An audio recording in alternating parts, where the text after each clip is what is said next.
back to the house with the newest acquisition for the channel. Got us another piece of Swedish steel on the old car hauler back there.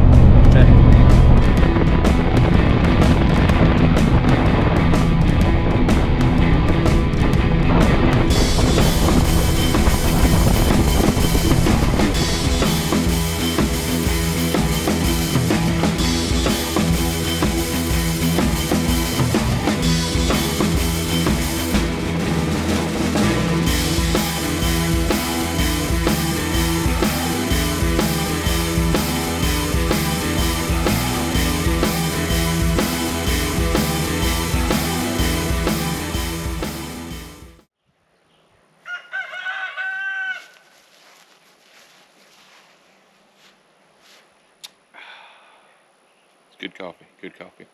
What's up there, internet peoples? I'm Matt, and this is the Southern Motorworks channel. Today we're out here with a project. We've had this old girl for a couple months now, 3 months, something like that, and it's just been kind of sitting in line behind some other projects we had to get done and whatnot.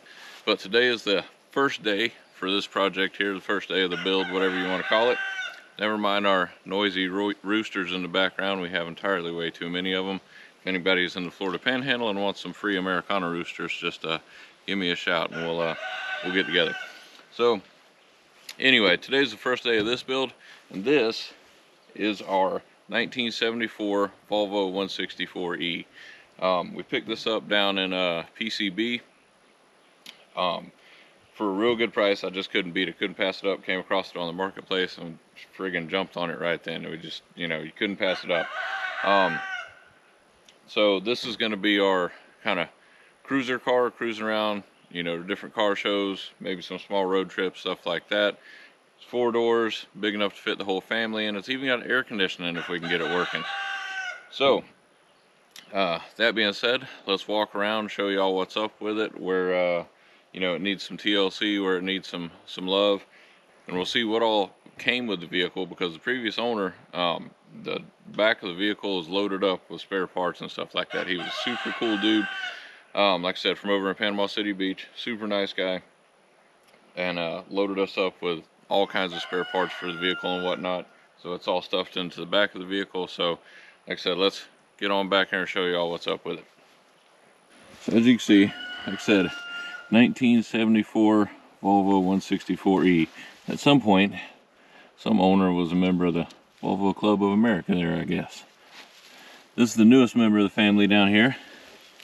Our little 8-week-old dachshund puppy, Ella, right? Spoiled. So like I said, we'll take a look around, just kind of show you all what's up with it. The last time it was registered, I think, is July of 02, I think is what that means.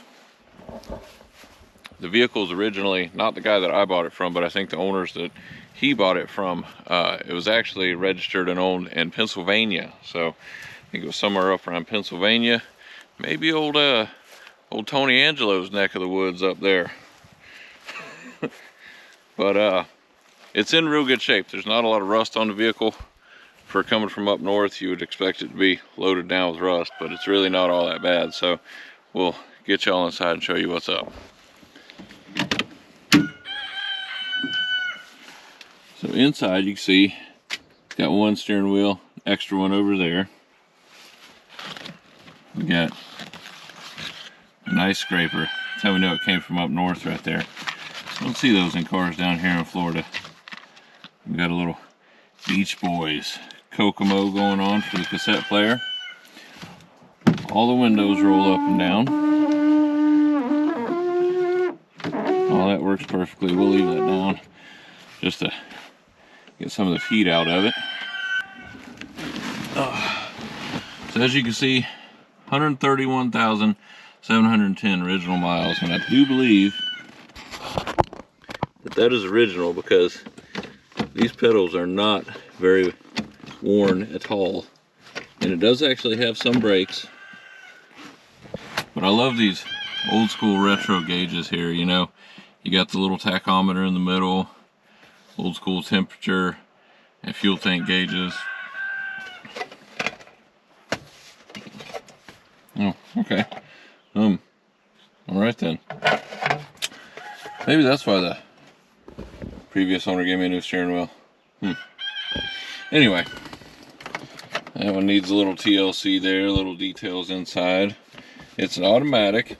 These did come with a 4-speed, I believe.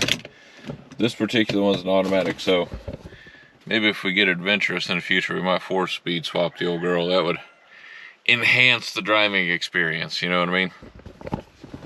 Like I said, it does have air conditioning here, and everything seems to work for the most part. You got floor, defroster. I'm not sure what REC means. Fan speeds all work. Air conditioner off and on. Hazards, rear demister. Is that like a Swedish version of a defroster? Something? I don't know. Guess we'll see. Cool old analog gauges. The old glove compartment here. What do we got? The old cup holders in there. Not sure what that is. Jolly Coppersmith. Served in a 200-year-old mill in Yoakumtown, PA. If y'all know where that's at, let me know. Yoakumtown, PA. Kind of sounds like a cool spot. Might have to check that out next time we're up in old PA. Skillcraft, U.S. government. Oh goodness.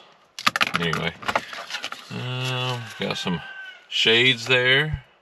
Not sure what that is. Oh, that's a windshield wiper stock.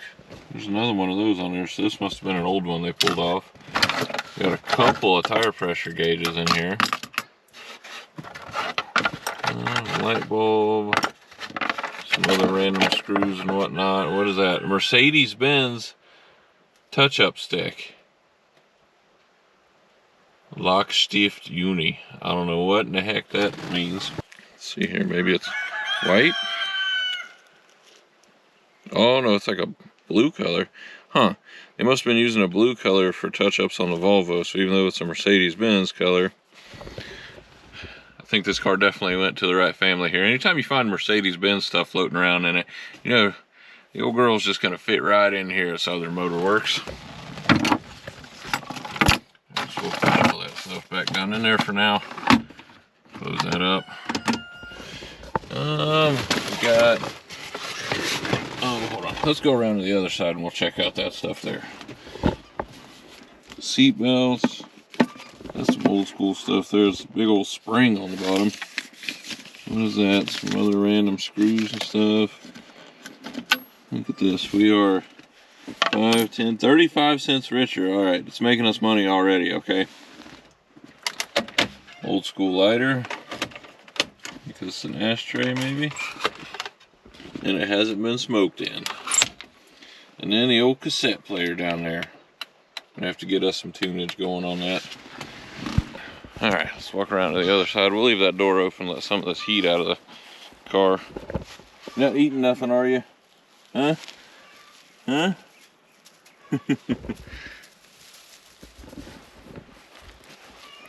The outside, the paint, we'll get to the paint in a minute. Alright. Around here, the passenger side. Set that in the middle or something there. What do we got here? Like a replacement coolant reservoir. I don't see any holes in it. Oh, those are the center hold down things for the hubcaps. We got some fuel lines. Some old school worm gear hose clamps. Far superior to the spring clamps. I don't care what anybody says. What do we got from Napier? Oh, it's just a hose clamp. Never mind. I think that's an oil filler cap. What in the world that is? This looks like old stuff, because most of the stuff on the engine looks like it's fairly in pretty good shape. So I would imagine this is old stuff that got replaced. Yeah.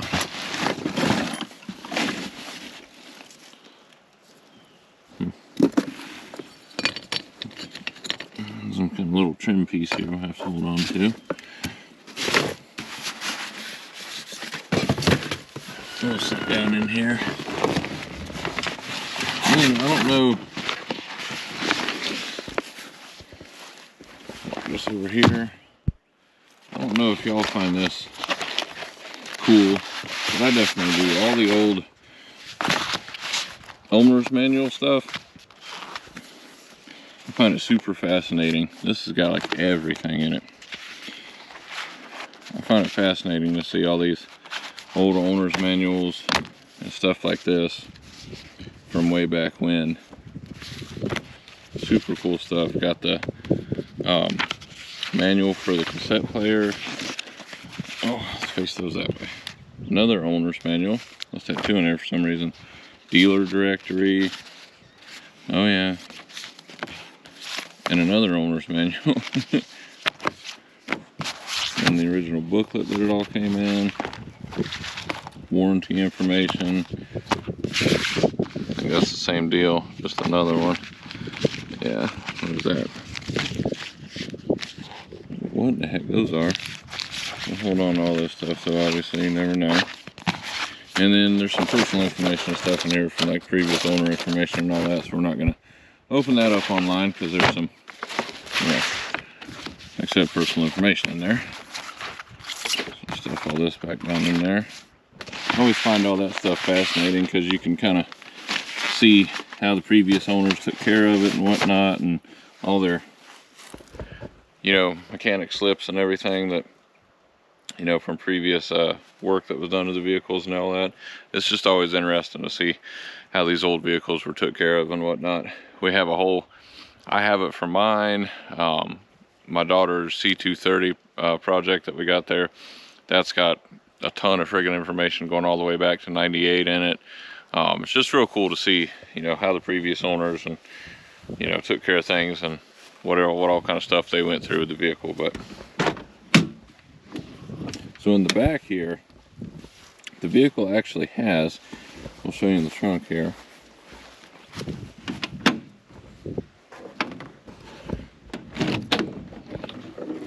The vehicle actually has a new fuel tank down in there.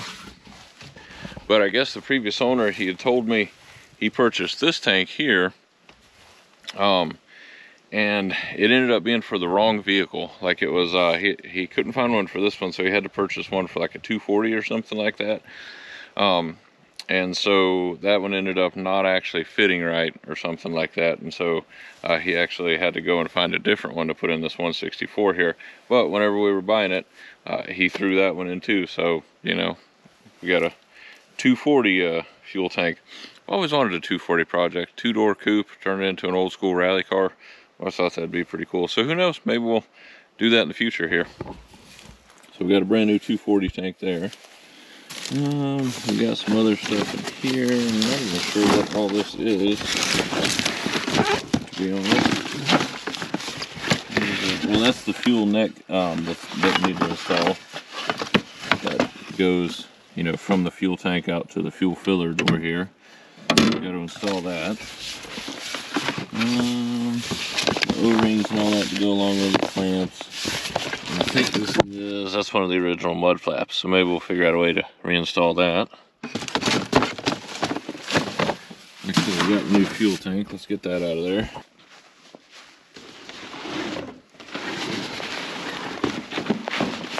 Just set this up over there by the shop for right now.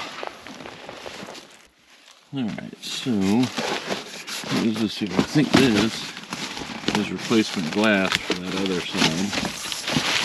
Yeah, so that side over there that's busted, the little side window, this is a brand new piece of glass for it. So we're going to leave that one in here to where it's nice and protected. Down here, I think we got like the jack and all that. There's a knot that I'll never get undone. Let's see here, I'm pretty sure that's what this is.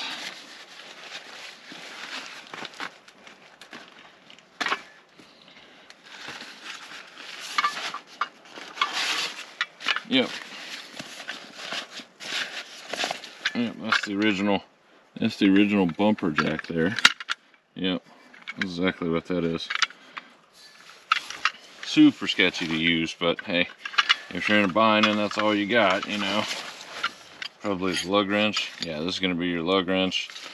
The socket end of it's going to be on the opposite end. Yep, there you go. Leave those in there. Armrest. There's some, I think these are like a whole set of replacement carpets that came with it. Boy, these seats are a little on the crispy side. That is a new starter, or he already replaced the starter and that's the old one. I can't quite remember. But either way, we have another starter. Whether the new starter is already replaced, either it's already in there or that's the new starter and we just got to put it in. But either way, it came with a new starter. Again, the windows all work on the back here. Old school ashtray. There we go. Like I said, the seats are a little, you know, they're splitting in the seams. It's not actually the fabric that split, but it's the actual stitches that split, unfortunately. The foam is still all right. They're super comfy, but the fabric over the top is a little worse for the wear. But the foam is in really good shape. So that being said, we have some fabric. Some pretty interesting fabric coming that I'm hoping to try to do an amateur recovering of the seats here. As you can see, the front ones are a little bit worse than the back. This one's really split open. Yeah, along the back side and all here too. But like I said, we got some real interesting fabric coming. I think it's going to be pretty good looking. It's definitely going to be unique, let's put it that way. It's going to be a head turner at the car show, so that'll be to come. So going along to the back side here, we got the trunk, the absolutely massive 70s trunk over here, you know, and this isn't even, this is like half the size of some of those American trunks. I swear they were huge back then. But anyway, we got some new tires and stuff. Now I think we're going to end up going with some bigger tires, 17s or 18s, just to get away from the old school kind of 15s and stuff here. But we do have some that we can air up and run it around the yard and do some test drives and stuff like that in. So that's covered. No rust in the back here really. The only bit of rust that I've seen, a little tiny bit along in here, right in there, that's just surface rust there on the fuel door, and a little bit along this rocker right here. But you know, nothing we can't repair. After the sort of stuff that we saw up north in Maine, that little bit of rust there, I'm not even concerned about. But moving along to the other side, a little bit of rust right in there again, that same spot. Got to reaffix the little trim ring. Hopefully I can figure out a way to reuse these center caps here, because I love those chrome center caps. But there's that window, those busted out. We got new glass for that. This side's not nearly as bad, just a little bit of surface rust on that spot there. On this side, ashtray. Like I said, moving forward to the paint that's on the outside, I think what we're going to do is probably just hit this with some of, maybe we'll order up some of Derek's, you know, shine juice from Vice Grip Garage there, and we'll just shine it up real good on the outside, because the bottom half is in real good shape. This would buff out nice and shiny, but the top side I think is a little bit too far gone, so we'll probably scrub it real good, get any surface rust off, and then we'll hit it with some shine juice or something like that, and that should bring the whole thing around. Like I said, we got some ideas for wheel and tire package on this. We want to go a little bigger, but we're trying to find something that we like, and it's, you know, works for the look we're going for, but it's a little difficult in the 5x108 lug pattern here from the Volvos with a 65.1 millimeter center bore. It's a little difficult, so we're working on it, but yeah, overall it's not in too bad a shape. Let's open up the old, where the Swedish stallions are kept.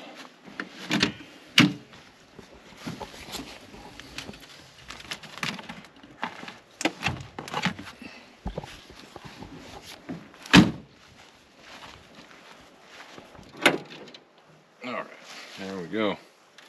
Woo! So that's the old girl right there. So we got the B30 red block engine in here.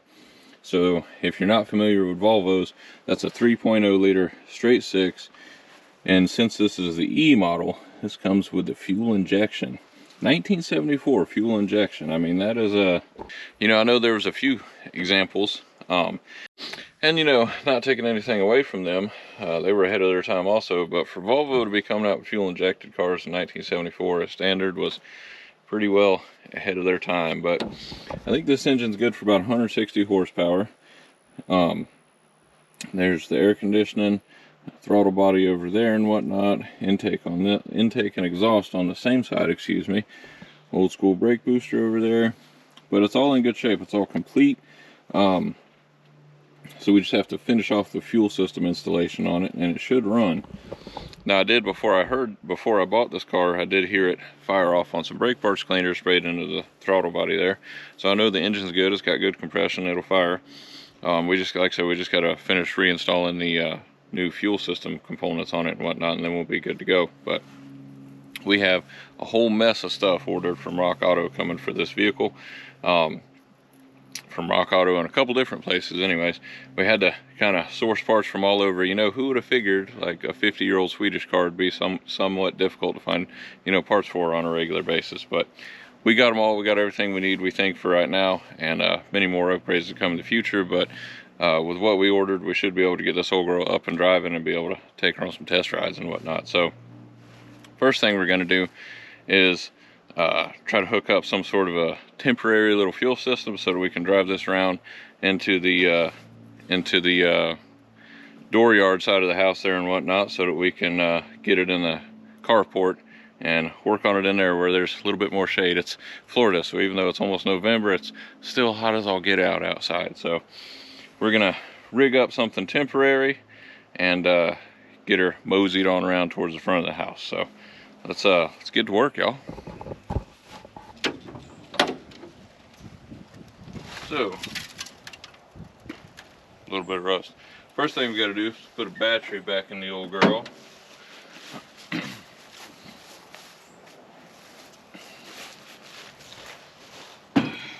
Got us an H6, never start here.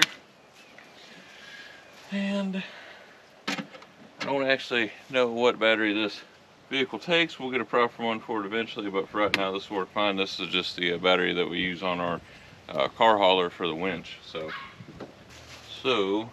should be able to fit this in here like that.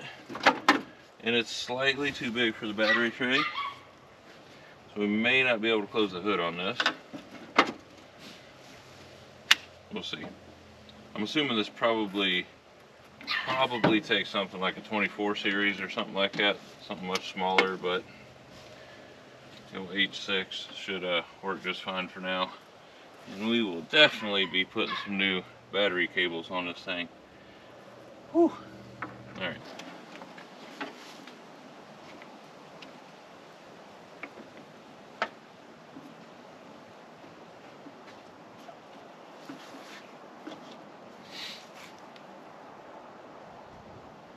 I don't hear anything going wrong.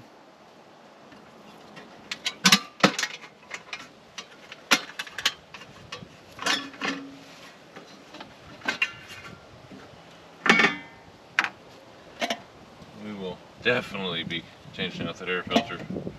Go get some brake parts cleaner real quick here, and we will spritz some down in there and try to turn the key, I reckon.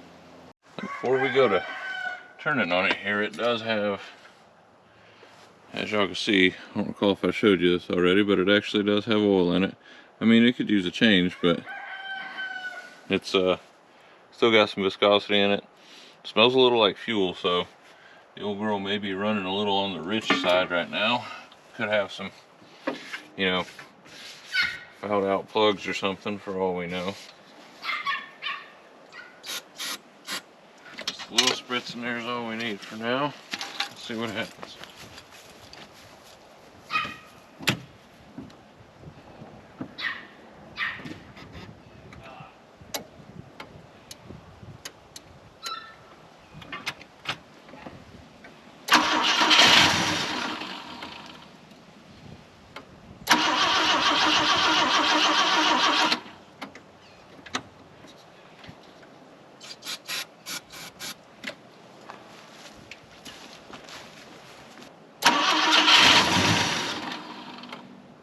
Hey Aiden, you want to come in here and work the gas pedal for me? Just let that burn for a minute. Gonna employ the young man here. Got him over there burning off cardboard, trying to clean out the old carport there so we can make something of it. Push the gas pedal down. All right, let go. All right, go ahead and try to start it.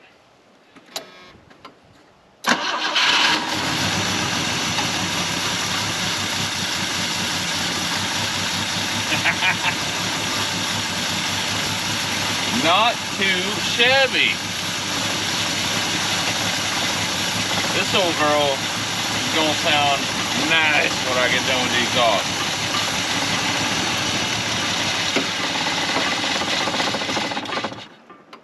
Dude, right?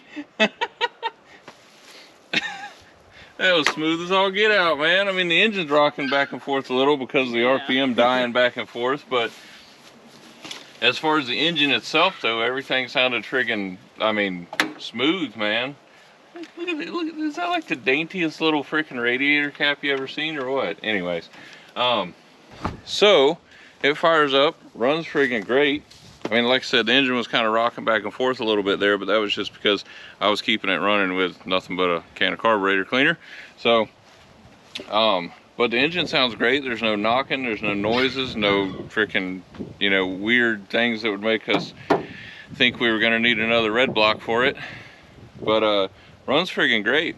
You hear a little, slight little chop to it there, Aiden? Yeah. Boy, listen, man, this thing's gonna sound like, I'm gonna tell you what, it's gonna be one angry sounding straight six by the time I get done with the exhaust. But anyways, all right, so now that we have proof of concept, we know it runs, everything's good to go as far as that. We just need, we got air, obviously, it's flowing. We got spark, obviously, because she's sparking. So all we need is fuel now. So I'm fixing it. If this yappy dog over here don't simmer down, bring her over this way. Maybe she'll quiet down if we have her over here with me. Anyways, so the only thing we need is fuel now. So we know there's a new fuel tank in it, all right? We know there's a fuel pump in it. Also, it's not connected. The fuel lines up front here aren't connected. So what we need to do in order to get it up into the carport so that we can work on it up there is get the that filler neck we showed y'all. We need to put that on the fuel tank so that we can put, you know, just a couple gallons of gas in it just to get it up around to the carport. And we need to the fuel lines are complete from the engine bay back to the tank. I think they're already connected on the fuel pump back there at the tank, actually. But what we got to do is connect the fuel lines from under the hood over to the fuel rail and whatnot. So I think first let's tackle getting the fuel filler neck on the fuel tank back there, and then we'll come back up around the front side here and try to get the fuel lines. And I've got some extra fuel line. We'll try to get the fuel lines connected up to the fuel rail up here and whatnot. So, all right. All right, so it's a few days later. We're back out here with the old 74 164E. And in case y'all couldn't tell, we're in a different location.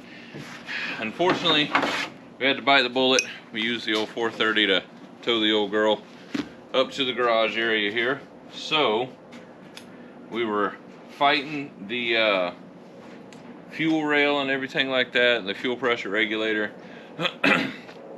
So we decided to go on in and just pull it up to the garage area here so that we can work on it after dark and everything. It's that time of year here in Florida, so it's getting dark at like 4:30 in the afternoon. So now this way we can go on ahead and just get out here even after dark and be able to work on it and keep rolling on this project. So what we're going to do next, first thing we're going to do is go on ahead and pop the hood again. Alright, everything's in the same place as it was before. Alright, so what we're going to be working on now is, I think first we're going to take that fuel pressure regulator off there, and actually we'll probably open it up here and see if we can spray some carburetor cleaner down in there or something, see if we can get it cleared out. Let's go ahead and just get this breather out of the way. So I think we're going to take and open up this fuel pressure regulator here and see if we're getting any fuel coming out of it, see if maybe it's a clog in here somewhere or what the deal is. Yeah, hopefully the injectors are fine. We may have to order one of them little cleaners or something to be able to clean these injectors out better. But let's open up this fuel pressure regulator, see if we're getting any fuel coming out of there, or if the clog is more on these sides of it or in the fuel rail even perhaps. Alright, so that bolt there is going to be a 10 millimeter.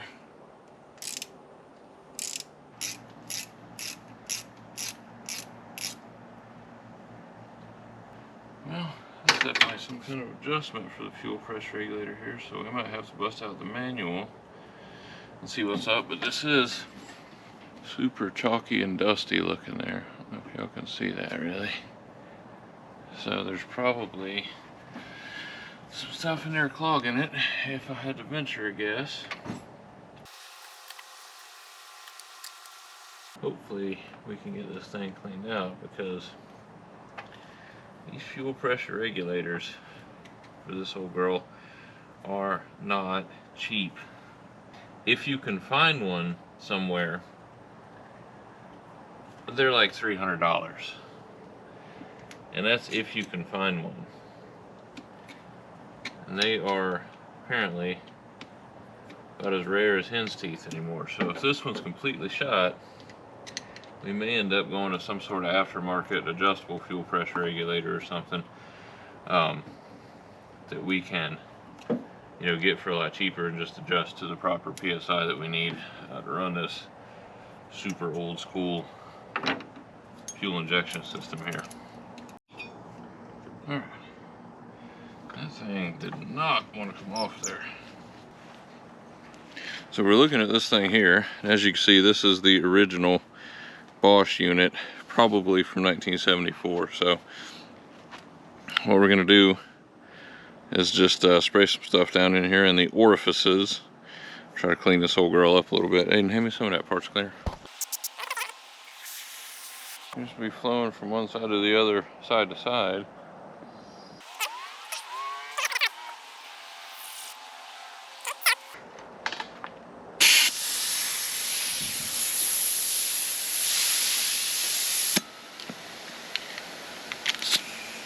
Alright, so what we're going to do now is just try to blow a little bit of air through here. See if anything will actually come out for us.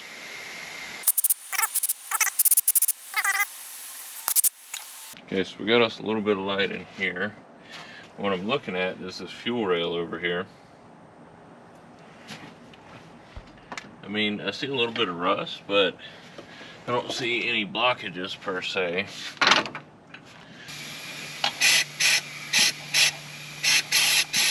Yep. Okay, well, we know that's working. How about this line? Hey, put your hand on the end of that line. Yeah? Okay. So return line's clear. We know that line's clear, the main line, because we had fuel coming all the way up to it. So we're gonna go inside. We're almost out of daylight for the night. And I'm going to dig into the manual, try to see what the deal is with that fuel pressure regulator, if there's a way to clean it. Who knows, maybe it just needs to be soaked, you know, maybe like a rubber diaphragm in there or something. So y'all hold tight, we'll be back with an answer. Alright, so it's a couple days later. We've had this fuel pressure regulator here just soaking in the old PB blaster, trying to free it up inside to see if that's what the problem is. So go ahead and dump it out now. Oh, there it goes. Alright, so I think we finally got the fuel pressure regulator filled up. You can feel and hear the spring moving around inside there now whenever you tighten and loosen the adjustment, so hopefully that'll be what we needed. So now we're going to try to put it back in place and go from there.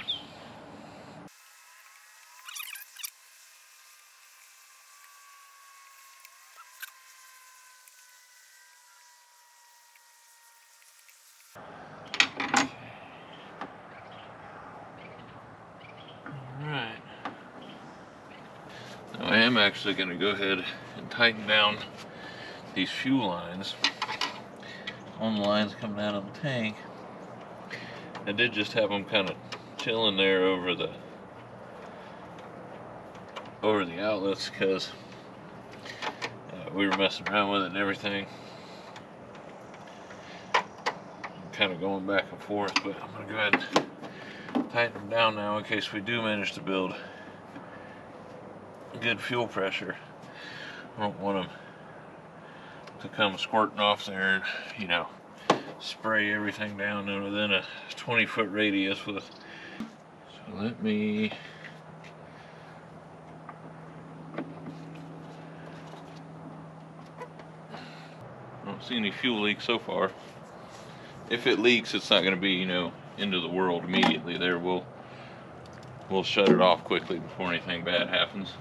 I do want to replace all these rubber lines and stuff with some fresh fuel line. A lot of them are super old and cracked, but you know, we're just trying to get her fired up right now.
Well,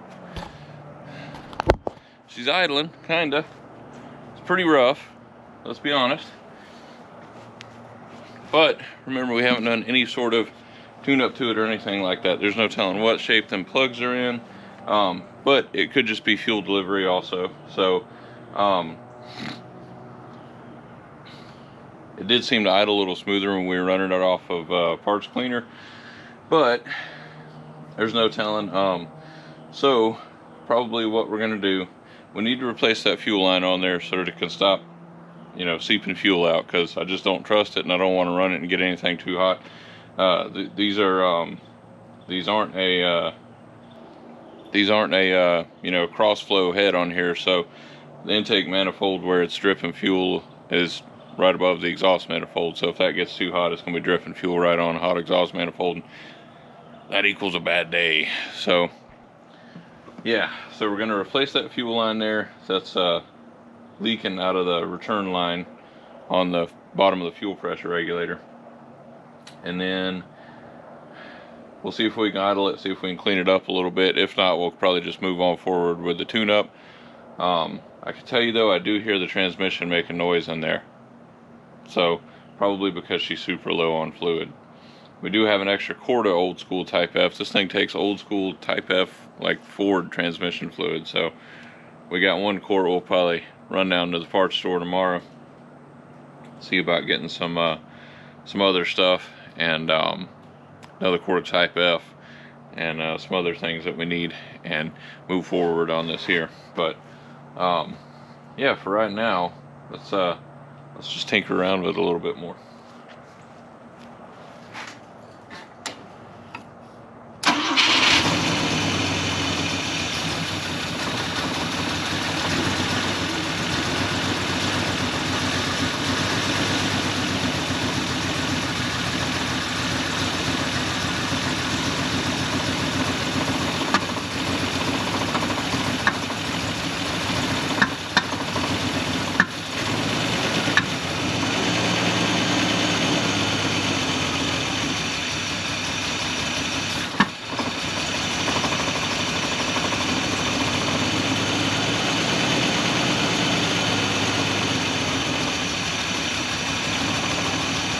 Well, she's running real rough though.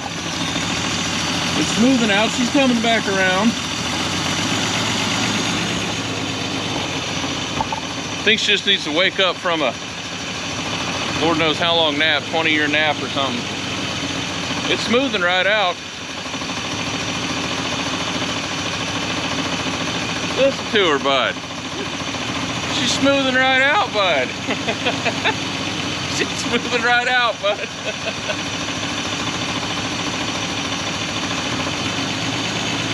All right, we're gonna go ahead and shut her down though, because I know that transmission is making a little bit of noise and I don't want to run that transmission low on fluid for too long. She's not even smoking, man. Get a shot back here, Aiden. Look at this. There's no smoke back here. She's not even smoking.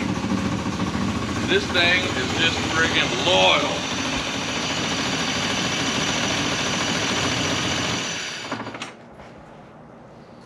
Woo! Smells like fuel though.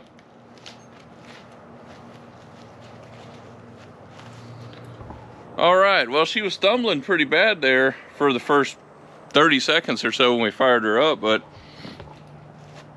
after a while really started to smooth right on out. There's so much automotive fluids and stuff on the top of this thing that it is gonna smoke and smolder a little bit there when we first get her going. Maybe we'll soak everything down in brake parts cleaner or something before we, you know, let it go, but it fires up and she's running pretty smooth too. I mean, you know, for being on like a 22-year nap, you know, but still leaking a little bit of fuel. I really don't want to run it any longer than that because, like I said, we're low on transmission fluid, and I could see the exhaust manifold starting to get warm there. That's why she started smoldering a little bit, but no smoking, you know, just the slightest little amount of haze back there, but not too bad. But overall, for what it is, first little fire up, not too bad. So now that we know the engine's good, it's not rod knocking or anything like that, we can move forward with the rest of the tune up and revival and whatnot here. So we've got a whole mess of parts. We'll bring all that stuff out here on a table or something like that, show y'all what all we got. Whole mess of stuff from Rock Auto. So I think we're gonna call it a night for the night. I'll disconnect the battery and just let her sit here, cool back down. But tonight I think we're gonna go in and relax. Mrs. just got home, so we're gonna go in and relax, have some dinner and whatnot, and have a little family time. But yeah, though, proof of concept is she's running better than what I expected, though, to be honest. From the first get-go, as rough as it was when that first 20 seconds or so when it fired up, yeah, she started smoothing right on out though. So tomorrow we'll move forward with replacing these leaking fuel lines and whatnot, and go on ahead and get the rest of the treats for the old girl out here, start installing them and whatnot. So y'all hold tight. All right, so it's following day. Had to make a run on down to the Harbor Freight, pick up some supplies to keep going on this here. So first thing we're gonna do is work on replacing all these rubber fuel lines on the engine here, on the injector tubes. Go ahead and get those replaced, put some new hose clamps on them and whatnot, and so we can try to run this and not have to worry about it seeping fuel and possibly catching fire or anything. And then we can move forward with the rest of it once we get it idling and whatnot. So move forward with that.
All right, so it's following day.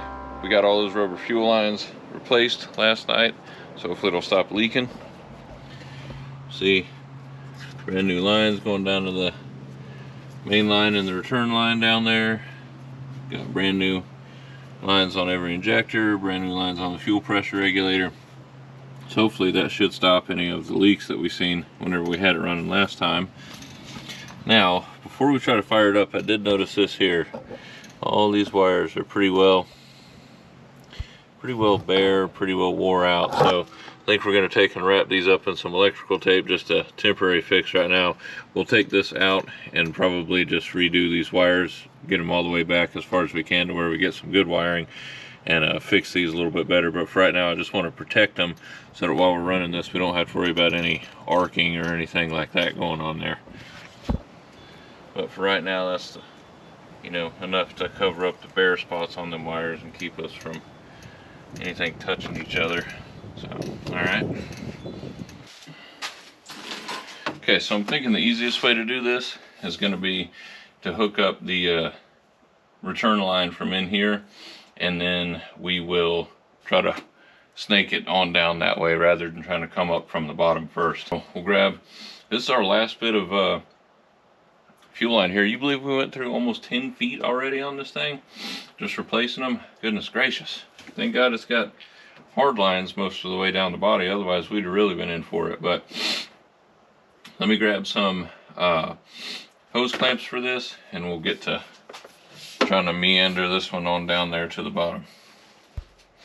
I think these are a 14 to 16 millimeter little injector hose clamp here, but they should still sink down enough to tighten this up. Let's double check first. Yeah, that should be fine. Alright. Unfortunately, this is brand new hose, so it's like, bound up real tight.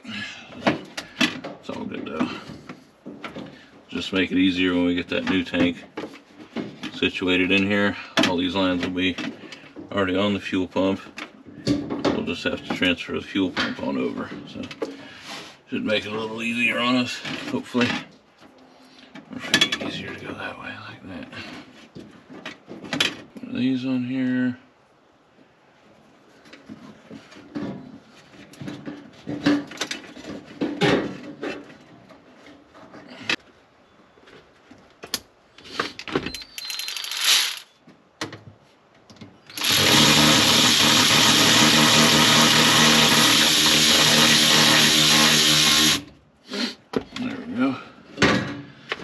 Okay, now we'll shoot on down to the bottom side, and still have the wire nuts.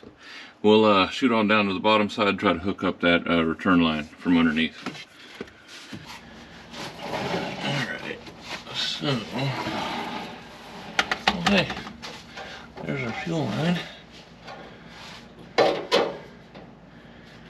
Looks like we have way more on there than what we actually need, so I think we're going to cut some of it off here.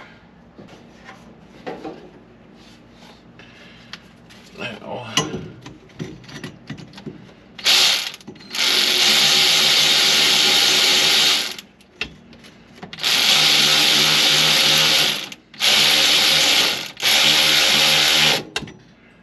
there we go, that should be good. Alright, I've got us a return line hooked up, main line, should be good to go. Fire the old girl up, see what's going to happen. Alright, so we've got that return line back in place. So main line, return line should be all good to go now. It's all connected into the fuel pump and everything. So hopefully now we don't have any more fuel leaks, so we're going to fire it up and make sure that we have all that connected on the back of the vehicle there, and that we're not going to be spewing any fuel out of the return line or anything like that. And hopefully it'll run a little bit smoother than last time, but if not, we'll investigate a little further. Could just be the plugs are super old or fouled out or something. This thing, she's been setting, I'm sure it's been fired up in a garage here and there, while people were working on it, but the last sticker that's on it is from July of 2002. So kind of realistically speaking, it's been 22 years since, a little over 22 years since the old girl was had a current inspection sticker up there in Pennsylvania. So I mean, you know, 9 chances out of 10 that was the last time it was really driven for a significant amount of time. So she's had quite the nap here, you know. So we're just going to be kind of bringing her around slowly and try to get her back up to snuff, so to speak. So let's go ahead and fire it up and see if we're going to be good to go, or if we're going to have more leaks and misfires and stuff like that to chase down. I'm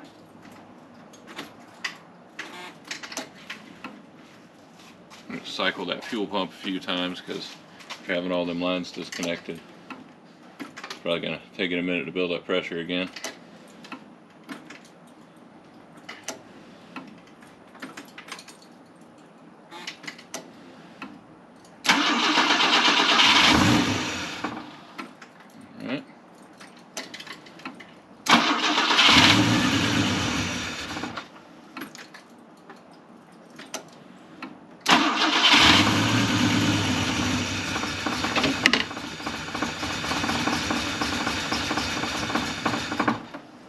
Alright, she's coming around.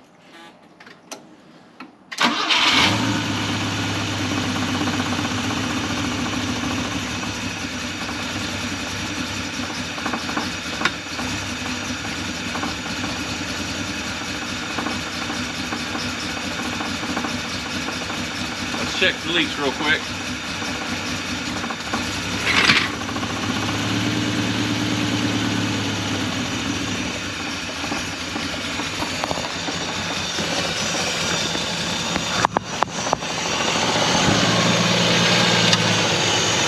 Any leaks from any of our injector lines up here.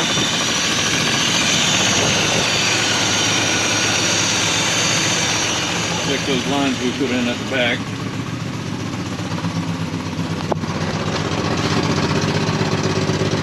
Yeah, we got a little something leaking there. See if we can figure out what that is.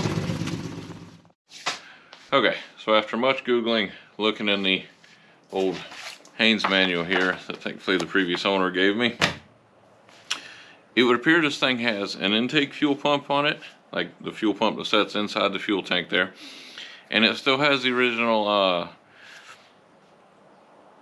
inline fuel pump that came with the D-Jet system back in 1974. And from the looks of it, it looks like it may be seeping fuel out around that original fuel pump. I don't even know if that thing's still working. I'm fixing to have my son come out and turn the key, and we'll see if it actually is doing anything.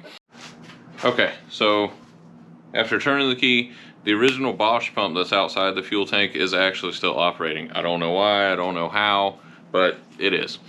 So, oh, I just realized I still got the camera in the fisheye lens over here. Look like a 1990s Beastie Boys video over here.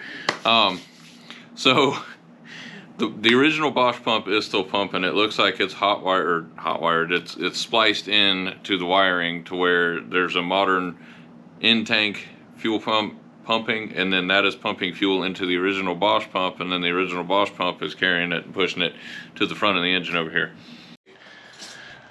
Okay, so update, we got the old leaking original Bosch pump off here. It was leaking just right around the seals here, and these things are rare in hen's teeth, and the only one I found remanufactured was like $875, and that just ain't happening. So we're going to be modifying things to make this more modern pump work.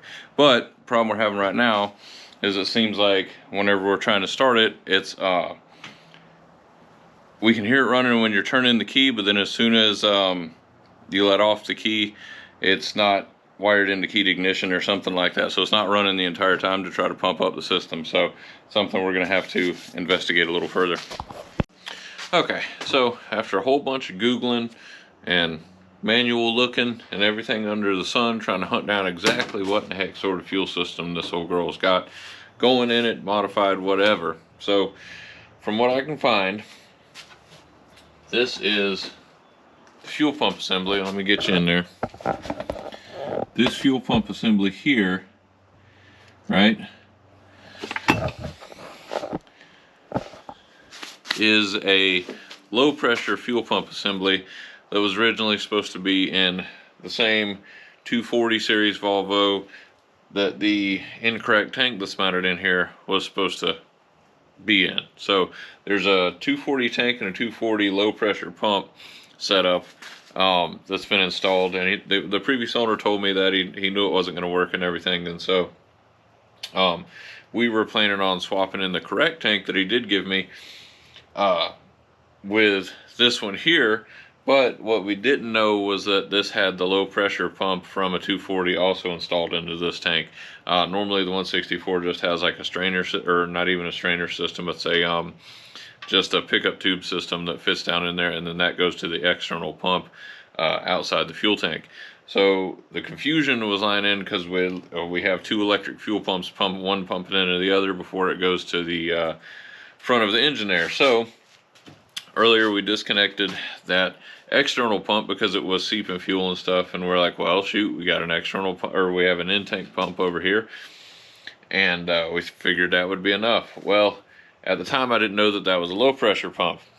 So after a bunch of digging, which y'all can see here, this is the low pressure pump, and this is for a Volvo 240 series, and it says low pressure pump, 2 fuel pumps may be required, 1 mounted in-tank pump and 1 mounted externally. So that's why we had 2 of these going, because this was a setup that was supposed to work with a 240 tank, which was an in-tank low pressure pump and an external pump, which explains why we were getting just a little, once we hooked up just this one, it was barely dribbling fuel into the lines and wouldn't start at all. So now what we got to do is try to figure out how to get that original pump to stop leaking. Otherwise we may have to try to figure out some other sort of externally mounted pump to run on this thing. We know what's up with it now. We got a plan, so let's go on ahead and we'll come home from the day job tomorrow and start executing that plan. Okay, so it's a couple days later, and yet again plans have changed. So I think we finally got a plan together to be able to move forward on the old girl here. So last we checked, we were going to be running just the inline fuel pump, or the in-tank fuel pump, and doing away with the original Bosch inline pump. Well, that plan didn't quite pan out, so let me show you all why. Inside here we have a tank from a Volvo 242, which has a low pressure lift pump that sits inside the tank. So the vehicles that have the low pressure in-tank lift pump like this, they have a high pressure pump outside the tank that then provides the 30 psi for the rest of the vehicle. So what we're gonna try to make happen here is we have a 240 tank inside there. It's already bolted up, that we have the sending unit and low pressure pump, and we have the original Bosch pump that goes inline. However, it was seeping fuel. We tried to tighten down some of the fittings on it and stuff. We'll see if that'll fix it. If it doesn't, there is an aftermarket option that we can get from Rock Auto for, I think, like 45 bucks or something. So we're going to hook the original Bosch pump back up, and if it does leak, we're going to go ahead and order one of those and get that over here ASAP. But the reason why we're not using the correct 164 fuel tank that we have, that's also brand new, is because we don't have any of the filler neck and anything like that, and we don't have the sending unit and all that goes over the top of the tank. This tank has to be modified because it's like an aftermarket tank, so it needs the bung drilled and welded in the side of it to be able to have a fuel pickup in it. There's no inline strainer inside that tank. We don't have, like I said, the lock ring for the top of it or anything. It's basically just a very basic tank, and then there's a lot of other parts and modifications you have to do to it to make it work in a 164. So the 242 tank is going to be a lot more of a direct bolt-in. That may be why the previous owner went that route, but we're going to make that work. So what we did have to do, though, we had to do some modifications and some rigging on the fuel filler neck here. So as y'all could see, this is the filler neck from the original 164 that was still bolted in. This is from a 240. This was originally much longer. It was the wrong angle, and filler cap didn't work. It wouldn't bolt into the side of the vehicle. So what we did, we're going to use the original 164 inlet here that has our filler cap and all that.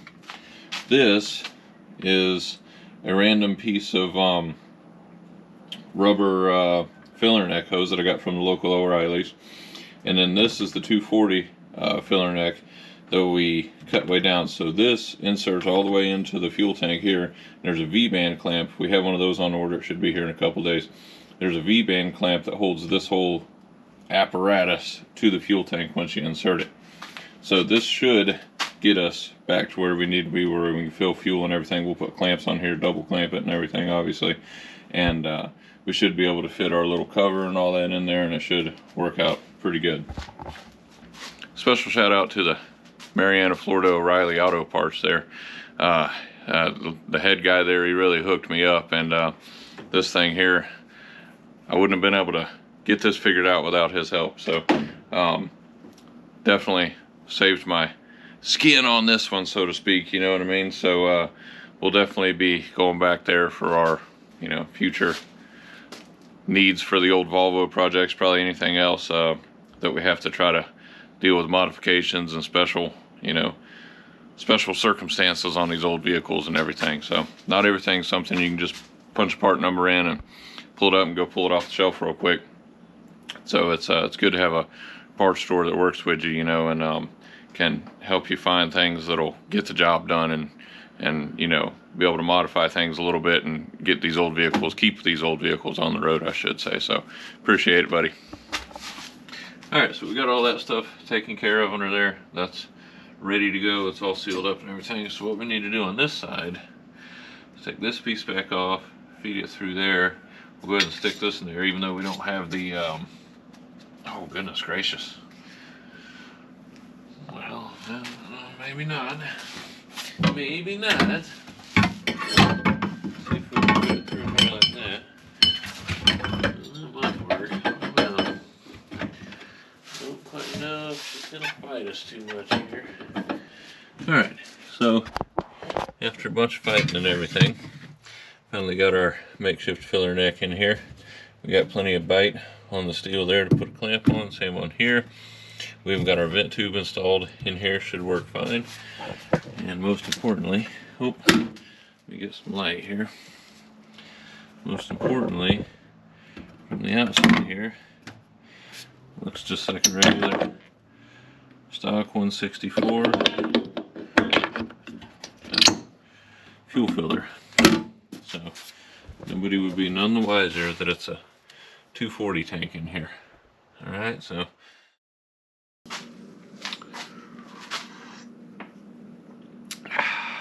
alright, so it's a couple days later. Finally got our new upgraded fuel pump in. Let's see, part number US EP2315, in case anybody needs it. Like I said, it's kind of an upgraded version of that original Bosch pump. So we've got a barb by barb fitting here, right? So we don't have to worry. So we don't have to worry about dealing with any threaded fittings or anything like that. It comes with some nice plastic covers for your wires and whatnot, and even some wire connectors there. So we're gonna go ahead and get this thrown in there. And the cool thing about this one is, we'll probably just clock it in a 90-degree position, but in case you needed to put it in any other position, it has a banjo bolt here, and you can clock it in any direction that you need to, depending on where your fuel line's going. So we'll probably clock it right at 90 degrees, go ahead and tighten that down, and then we'll be good to go. But yeah, that's our upgraded fuel pump here. So now once we get this installed, we can put a fuel pressure tester on it if it's still running rough. Excuse me, been fighting off cold the last couple days. We can put a fuel pressure tester on and make sure that we're getting our 31 psi that we ought to be getting in order to make this DJet system run properly. So let's get under there, install this bad boy. So we got our connector here for our original fuel pump. I already got it loose. As you can see, we got a yellow wire and a black wire. Get that out of the way. That's going to be our hot wiring our ground. We're not going to be using this old connection anymore. So we're just going to clip these.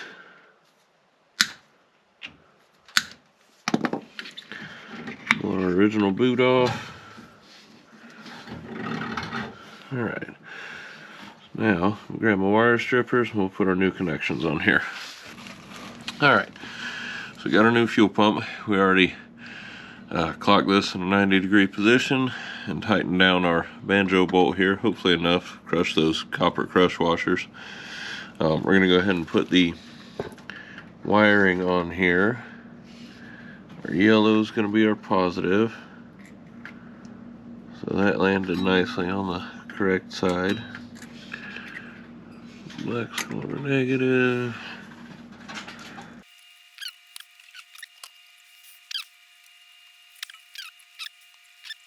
I'm just using our little 1/4 inch drive ratchet because these are some dainty little screws, or nuts rather. Last thing we want to do, come on, really? Let's strip them out.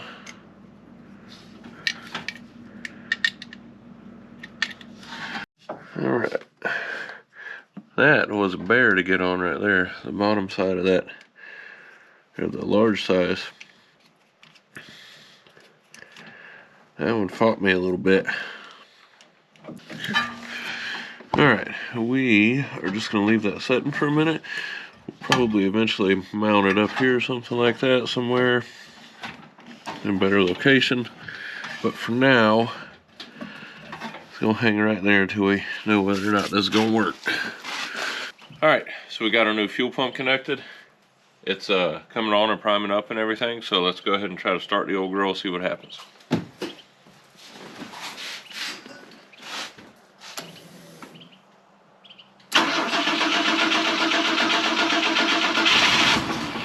See no leaks, do you? No. Okay. Don't have your face all down in there. I'm looking down your shirt.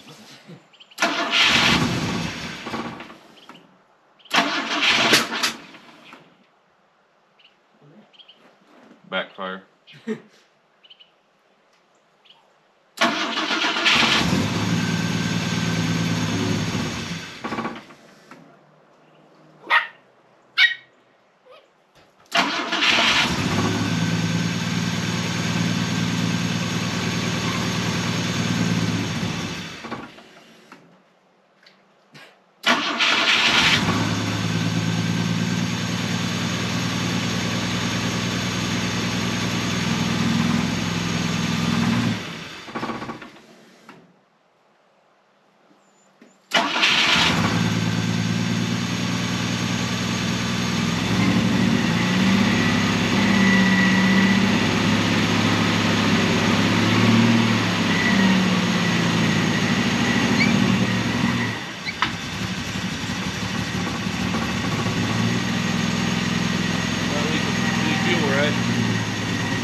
Alright, so we got no leaks. I think we're going to let her sit here and idle for a little bit. Might have to play around with the idle adjustment. But it's idling a little high for my taste. No leaks, no weird noises internally from the engine.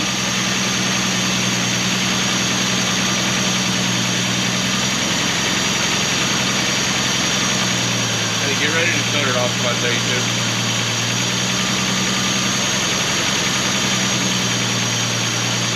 Shut her off for a minute.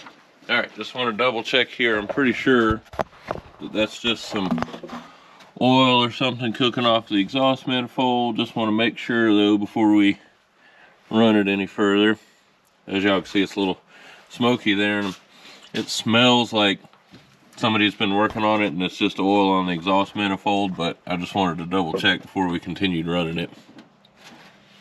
As you can see, there's all kind of stuff on the intake and the exhaust manifold from the old girl setting for so long, but pretty sure that's exactly what that is, just stuff leaking off the exhaust manifold, or leaked on the exhaust manifold I should say. Now it's warming up and smoking, so Always better to double check than have some kind of engine fire.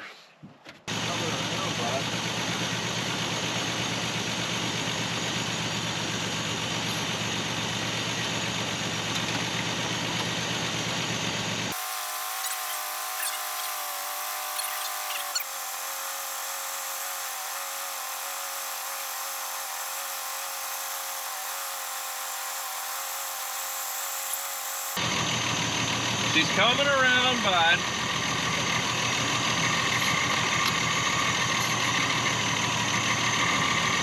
Yeah, we got a little something on the dipstick.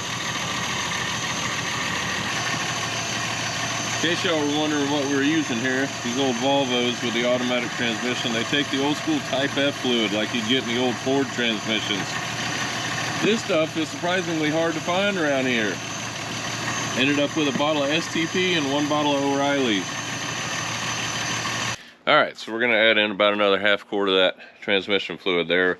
But she's coming around, she's idling, still won't take any throttle. We got to figure out why it won't take any throttle. But it's idling a heck of a lot smoother than it was, that's for dang sure. So I think she just needs a little bit of time to come around. She's been setting for, what, 22 years? Something like that? Off the road anyway for 22 years. Like I said before, I think somebody's, you know, there's been back and forth work done on her and stuff like that, but the last time she was stickered up in PA was 22 years ago in July of '02. So she's been setting for a good long minute. So, you know, we gotta wake the old Swedish girl up, you know what I mean? Need some Swedish meatballs or something, you know, wake her up in the morning, you know. So, but like I said, it's coming around, so we'll give it a break for a second here. We'll go inside and try to see if we can figure out it with the old service manual here why she won't take any throttle. I know there's a few different circuits on this and stuff like that. Like there's an idle adjustment, there's cold start stuff. This, you know, this D-Jet stuff, it's not like your typical carbureted vehicle, so to speak, or fuel injected for that matter. It's pretty unique. So we'll get into this and try to see what we can figure out. All right, so it's a couple days later now. It's like Christmas morning over here from Rock Auto. All right, so let's get this stuff all laid out on the bench, show y'all what we got. Let me see what this one is here. This is, oh yeah, these are going to be our new O-rings for the fuel injectors, right? Because eventually, I don't know if we'll do that in this video, but eventually we're going to pull all of them out, clean them all and whatnot, replace them if we need to. There's your part number for those, in case you need it. So we got 6 sets of those. Next up, we've got our, oh, we got some new brake pads here from Dynamic Friction Company. There's your part number there in case you need it. These are some nice looking pads. See there, all nice and good packaging on it. Now if you're ordering these, you do have to check on your current brake pads that you have on the vehicle, because there are 2 different sets, 2 different kind of calipers that they used on these, and so you just got to make sure which one's which. Make sure you don't order the wrong ones. These are going to be the rears. As you can tell, they're much smaller. Nice looking pads, but what do we got here? That is a new ignition coil. The other one that's on it I think is fine, but we did go ahead and order up another one, just in case, just a standard replacement. I think most of this stuff is just standard replacements right now. In the future, excuse me, in the future we may get into kind of modifying some things and upgrading some things to some better parts and whatnot. But for now, we got our slide pins and clips and everything for our brakes, brand new, because those are all super rusty. I think this is a new points. Oh no, new rotor button for the distributor cap. This is one of the belts. The belts that are on there are still working fine, but we wanted to have belts just in case anyways, new belts. Oh, I haven't been showing you all the part numbers there, that's my bad. That is for the ignition coil there, UF2. The rotor button there, GB329. Those parts kits, 340-74023 and 340-16003. One's going to be for the rear and one's going to be for the front.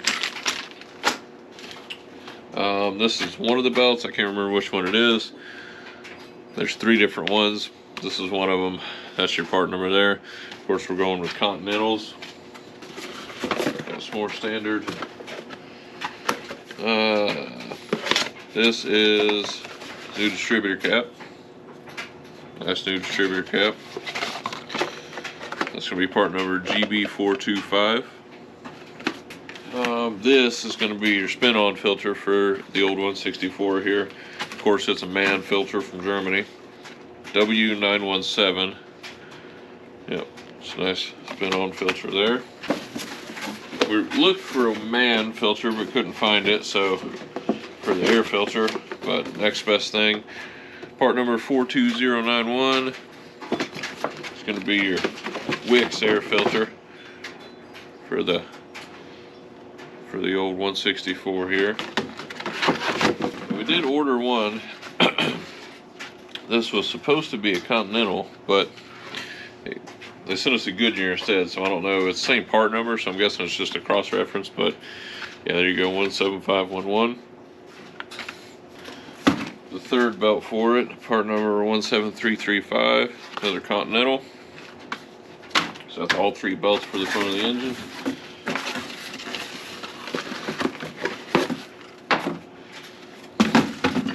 I think this is points. Yeah, that's gonna be your new. Yeah, it's gonna be your new points there from Nyhoff. All right then. Part number WA172. It's gonna be our. What is this? I think it's a fuel filter. Yeah, it's a brand new fuel filter. Which there's one on there that looks pretty new, but we'll probably go ahead and swap it out anyways. Brand new fuel filter for it there. It's going to be part number 77022WS. Yeah, brand new set of plug wires for the 3.0 straight 6 here. That is going to be part number 7619. A standard, just an OEM plug. I mean, Bosch, of course. Standard OEM plug, just your normal copper plug. But you do have to gap these, so keep that in mind. Part number is going to be 7997 or WR7BC plus 7997. Anyway, as you can see, we've got a whole mess of parts here for the old girl. Brakes, whole ignition system and everything. Tune-up parts. We got oil and oil filter in the house there also. We'll get to that after we get it running a little better. But for now, let's go on ahead and just move forward. We'll start throwing some new spark plugs in there, new distributor cap and rotor button. I'll probably just clean up the points that are in there for right now. They seem to be working fine. If we continue getting a misfire, we'll swap those out with some new ones. But let's go on ahead and move forward. Let's check out the plugs. I want to take a look at the plugs and see how this old girl's been running. Read those plugs real good and see what kind of, combustion cycles we got going on here.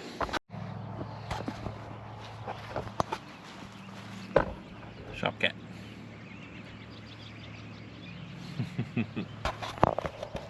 All right, so first thing we're going to be doing here, pulling off these spark plugs and wires here. So for some reason, I don't know why, but for some reason they offer a spark plug wire removal tool for some of these, but I don't think we need it, is what I'm getting at there. So go ahead and start pulling these plugs out.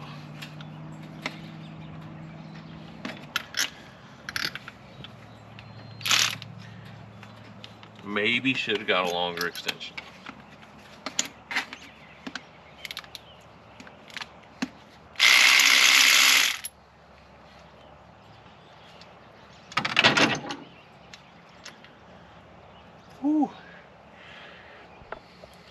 She's running a little rich from the looks of it there. But when it's not soaked, it doesn't look super bad. Try to keep track of these a little bit here.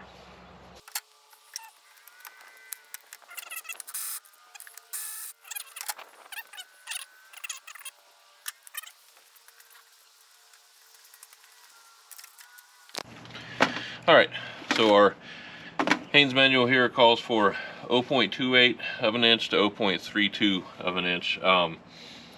For the spark plug gap on these, that's 0.7 millimeter to 0.8 millimeter in across the pond numbers. So what we're going to do for now is just super redneckly gap these, because I can't find a spark plug gapping tool, because, well, let's be honest, I usually don't have to gap my own spark plugs. But I can tell you that these are pretty darn small. I don't know if y'all can see this here. That is a tiny spark plug gap. Alright, so what we're going to do is kind of gap the new ones pretty similar, and we'll roll with that. And if we need to re-gap them at some point, then we can re-gap. I'll pick up another gap tool tomorrow just to make sure we got one. But yeah, these are actually, that might be pretty darn similar. Looking at it here, we're gonna just roll with that for now. And if we need to open it up or close up that gap at some point, we can do that later on.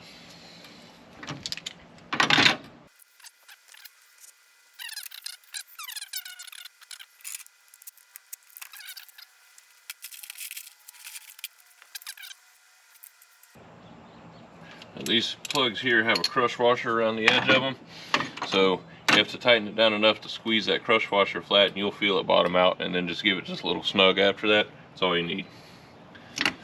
Alright, so we're going to put, I guess we could go ahead and swap these plug wires out while we're here. Oh, I'm an idiot.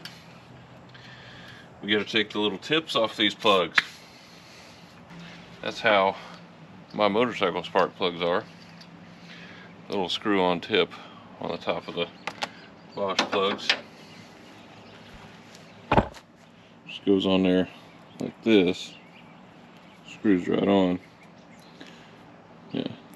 Somebody actually had NGK plugs in here. BPR6HS. Huh.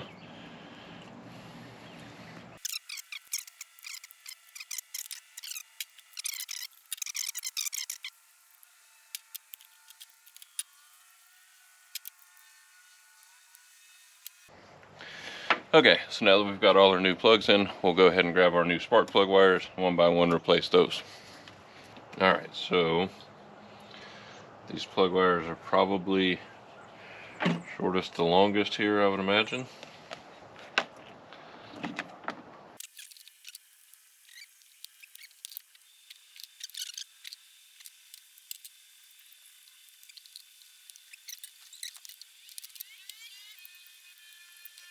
Yeah.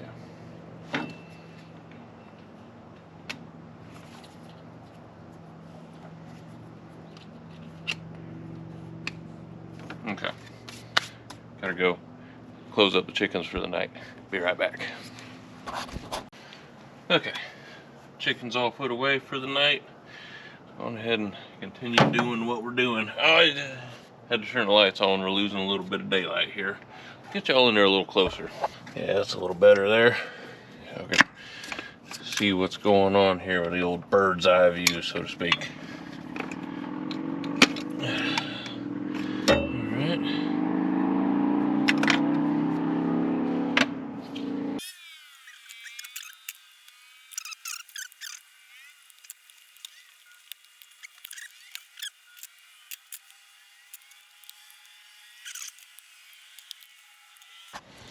Now, looking at these plug wires here, they're not in super rough shape or nothing, but they're probably definitely not working as efficiently as they used to. So it could be part of a problem. Can't quite tell yet. But either way, those are all out. Alright, so moving on to this old distributor cap and rotor button over here. Boy.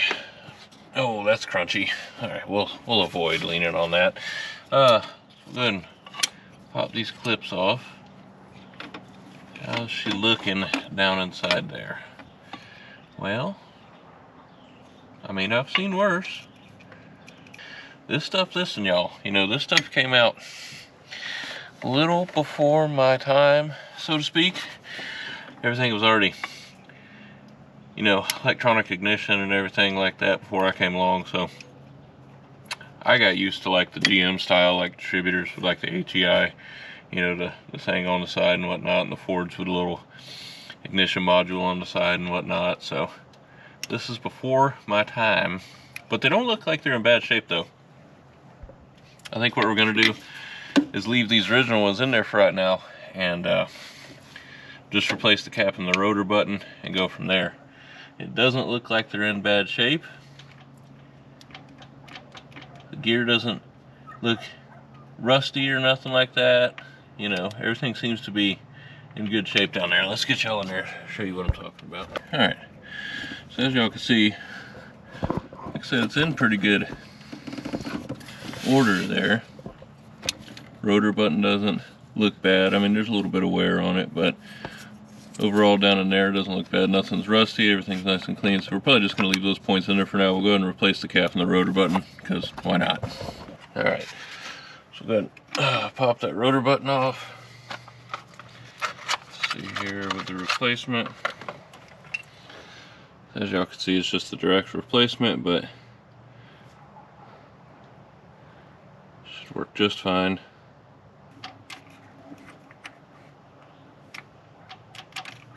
Only goes on one way.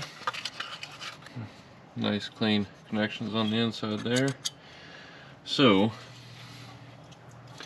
what we're going to do for this is just match this one up identically to the old one. So we're going to leave the old one right in there and just start taking the wires off of it and putting them on the new one here.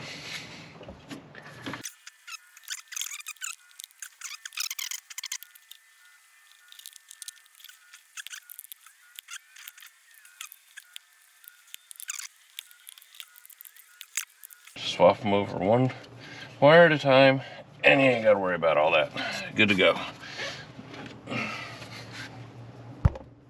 I will say though, this cap has seen some wear on it though, that's for sure. It's not horrible, I've seen worse, but it's definitely seen some wear. Alright, so the next thing we're going to replace here is going to be this old coil that's on there. Now I know that coil is working, because otherwise it, you know, wouldn't be firing, but for all we know it could have a weak spark, you know, anything like that. So yeah, so what we're going to do is go on ahead and replace it. Just eliminate that off the list of possible, you know, reasons why it's misfiring and running rough. So let's get some tools. A couple small little wrenches is all we're going to need for this, and we can pop that thing off there, put this new one on. So first things first, I think we'll go ahead and take the wires off there while it's in place. Oh, that's the wrong way. Oh, I could have sworn probably is the right size, but the wire's in the way.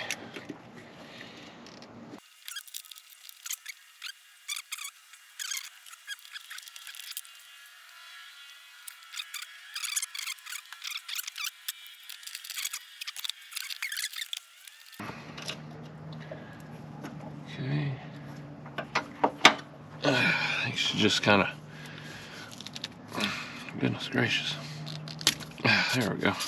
Just kind of stuck on the old one there. What do we got here? Used with external resistor. Made in USA. No other markings whatsoever. Used with external resistor, standard. Doesn't say where this one's made. Oh, probably China, let's be honest. But you want to make sure you get your positive and your negative on here in the proper, you know, order. Goodness, that thing's tight.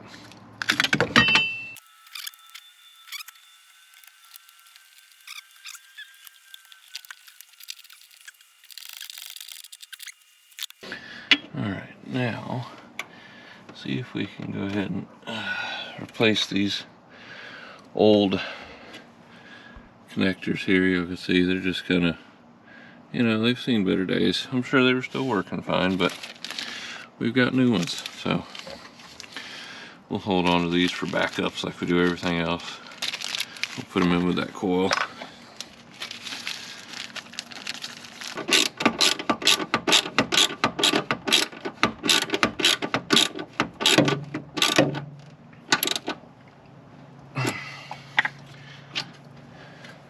Where'd that coil wire go? There we go. Plug that back in.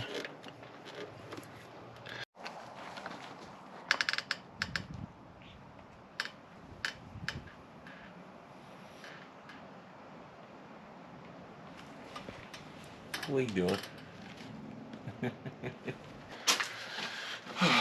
Alright, so we're about to call it a night for the night. We got brand new plugs, plug wires, distributor cap, rotor button, coil on there. Tomorrow we'll continue on with some of the other stuff. We might bust into the brakes and whatnot. But for today, that's going to be it. I do want to try to fire the old girl up though and see if she idles any smoother or anything like that, or if we're still chasing that misfire. So.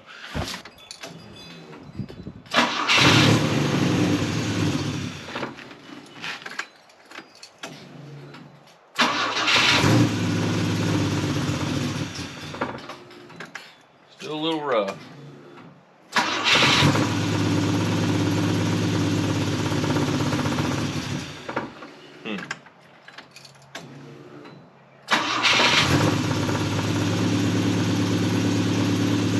Definitely sounds like it's idling a little smoother there. Still doesn't like to take any throttle whatsoever.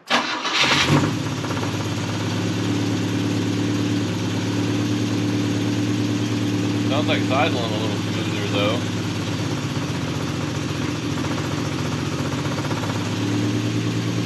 Still surging a little bit, but could be the idle control on it.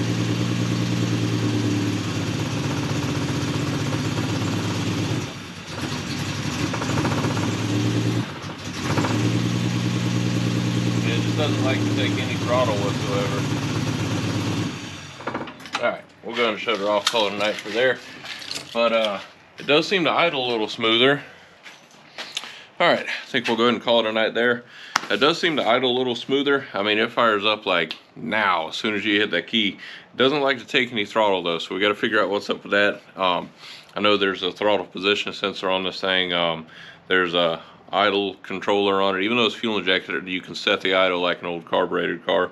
So there's a few things we got to try out on it, but I think we eliminated our misfire. We just got to fine tune the idle and whatnot now, so we're moving forward. Okay, so what we're going to try to do here, disconnect from this cold start valve. This is one of these little interesting components of this 164E, the D-jet system. It has an enriching system here that shoots extra fuel into the intake manifold when it senses that it's a little frosty outside, I guess. So this connects directly into the fuel rail. So what we're going to do is disconnect this, hook our fuel pressure tester up to it, and see what our PSI is at.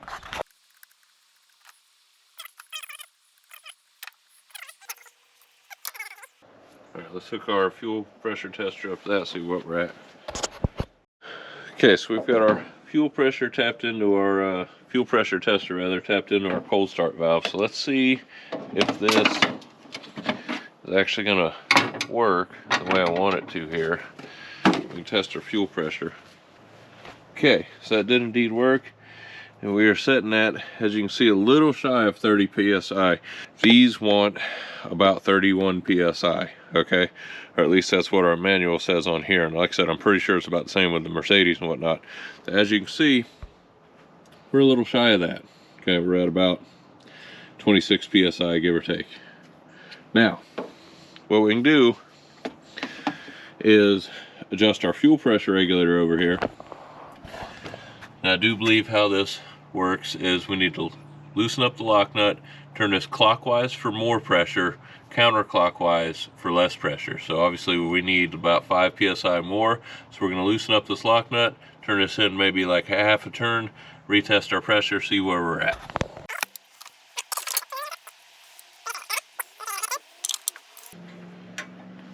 Okay, do it again. There we go. I don't know if y'all can see that real good on the camera. Do it again. One more time. We're just a hair over 30 psi. So I think that's going to be about good. So let's, I'm going to leave this attached actually, and we may try to start it. Make sure I ain't getting no fuel seepage anywhere.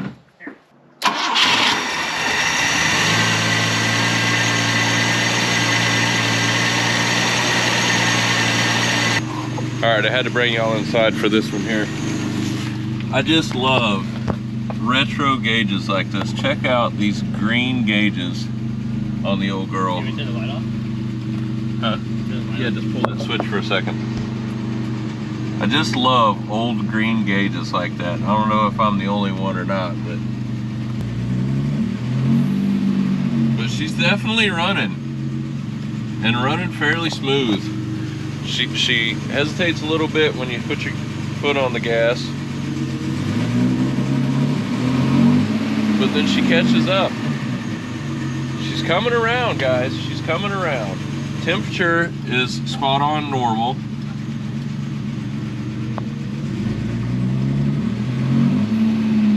Tachometer works. Smoke's clearing up on the dashboard, or on the engine bay, I mean. She's not smoking a whole lot out of the rear. Never mind, I'm asked. We're still organizing our shop here. But I mean, look at that. There is a hole in the exhaust over there somewhere. But don't y'all worry about that. We have a plan for the exhaust. Marker lights are working.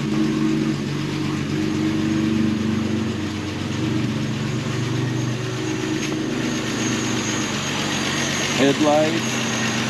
Look at that old girl there. Goodness gracious. What a sexy old Swedish beast, man. I'm going to tell you what. Running right at 31 psi. Spot on. Goodness gracious. She's coming around nice, man. Alright, so we're going to call that a night for tonight. Got to go and cook some dinner. But the old girl is coming around. Tomorrow we'll continue on hunting down any misfires and whatnot. Got to get into the brakes, got to get some more transmission fluid. But I mean, it goes in and out of drive, in and out of reverse. It moves, yeah. It's just not super happy about it. That could be part of the braking system. Could still be a little low on transmission fluid, so we'll get some more of that tomorrow, like I said. But she's getting there. She's coming around. Pretty soon we'll be able to drive it. Alright, so I know I said we was going to call it a night there, but I swear the longer this thing runs, it's like self-healing here. Listen to this.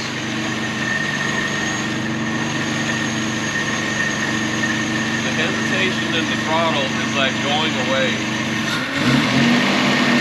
Oh my. The old girl is waking up, man.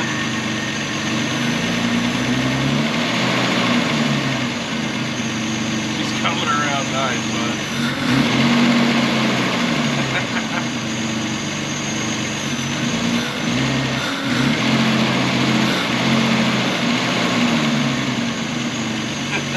I can't believe how well it's running, man. Alright, so we're going to go ahead and shut her down for the night. But, I mean, come on. Can't beat that. She's running so well, so good. Alright, so we are going to go ahead and call it a night there for tonight. As much as I'd like to continue tinkering on the old girl, we'll be back tomorrow. Like I said, we got to call it a night. We got the day job in the morning. So tomorrow we'll keep on chasing any sort of misfires and whatnot that we got with this. We got to get into the transmission and the brakes. So we'll see y'all in about, what, 18 hours? All right, so before we move forward here, trying to figure out the idle and whatnot, we're gonna go ahead and reattach the breather because there's some vacuum tubes attached to this and whatnot, and we want to make sure that's all solid. So got our brand new wick air filter here. Drop down in there. And our cover.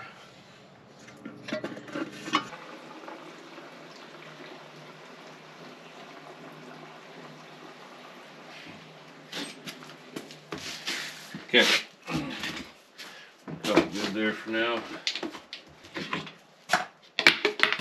Just wanted to make sure we had enough gas in there to be running it. I think we were running pretty low on it yesterday before we called it quits for the night. Okay, in case y'all couldn't tell, it's following day. Topping off the transmission fluid here. We were still a little short on fluid there, it would seem. All right, let's see how she does with a little cold start.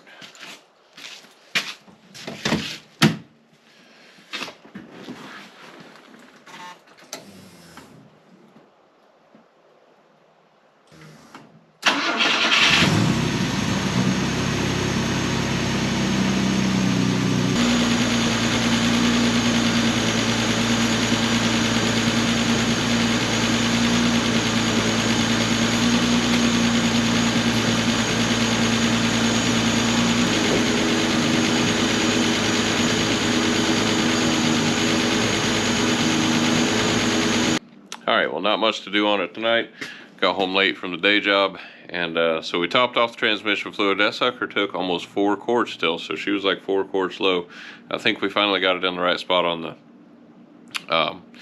dipstick now, but it doesn't want to move much. It clunks into gear just fine, like it engages, but it doesn't really want to move, and it's not dying. It doesn't seem like the engine's not got enough power. It almost feels like one of the brakes is locked up. So I know it was real tough pushing it up here in the garage, so one of the brakes may be about locked up, but we'll dig into that tomorrow when we come home from the day job, hopefully, and start getting onto the brakes. I think that's the next thing up. We got the transmission engaging, you know, we can go from there. Engine's running good. So next thing up, we'll get onto these brakes so we can get her up and driving. Well, hope everybody's enjoying the show so far. So far we've made a lot of progress on the old Swedish gentleman here, but there's just too much content to fit into one, you know, 2-hour-ish, hour and a half long film here. If we would have tried to cram it all into one video, it would have been like a 4.5 hour long video, and nobody is going to watch a 4-hour long video on YouTube. So what we're going to do is we're going to split this video into 2 parts. Part 1 y'all just got done watching, and I hope y'all enjoyed it. And next week, and we're already editing it, it shouldn't take long at all to finish off, so we're going to be posting part 2 of this video the very next week after this one is released, so that y'all don't have to wait a long time to see the conclusion of us rescuing the old Swedish gentleman here. And so if y'all want to make sure that you get your alerts and everything and can watch part 2 of our rescue of the Swedish gentleman here, make sure y'all hit that bell, like, and subscribe so that we can keep you up to date and get you in there on the second video whenever we get the old boy up and going again, fully up and going again. So thank y'all for watching. Like I said, don't forget to like and subscribe so you can get the alerts when the part 2 video is posted, and we'll see y'all in about a week. Y'all have a good one out there.